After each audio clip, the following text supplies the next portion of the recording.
Not a Friend, Part 6. Not long after the lockdown from the pandemic, one of my former friends was planning to propose to his girlfriend. Months before the proposal, he called me to ask if I could play my saxophone at their engagement. I said sure. I asked him when will he propose, and he told me that he's praying about that, but God told him it will be before the end of the year. I lived in a city an hour and a half away at the time and was connected with a circle of local musicians I used to jam with. Not only did he want me to play, but he also requested that I get a few of those musicians to join me and practice a selection of songs in the meantime. Later that month, I was laid off from my job due to the pandemic.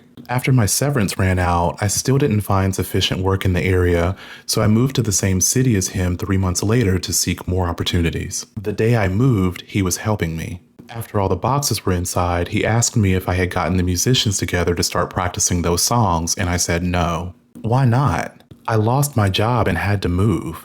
I told you about this back in August. It's now November. You don't even know when you're going to propose yet. That doesn't matter. You said you were going to do this. You could have been practicing with the musicians all this time, especially since you haven't been working. I can't get them to practice with me when there's no proposal date. Why not? Because unlike myself, who plays as a hobby, these guys play for a living, or at least part of it, so they need to know a date so they can plan it in their schedule. You all get together to just jam or whatever you guys do. That's just get-togethers. This is different. What am I supposed to do? Travel back there every week to rehearse with them while I'm trying to find a job and figure life out without knowing when the proposal is and ask them to be available for whenever you decide to propose?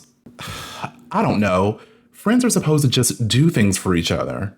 The following week, he changed his mind and told me it was okay to practice some songs solo, and he eventually proposed New Year's Eve. Looking back, I realized that anytime someone expects you to prioritize something they want above your needs, they're telling you they're not your friend without telling you they're not your friend. I share this to say, once you remove the rose-colored glasses, you will recall the ways how people just wanted what they wanted regardless of your expense.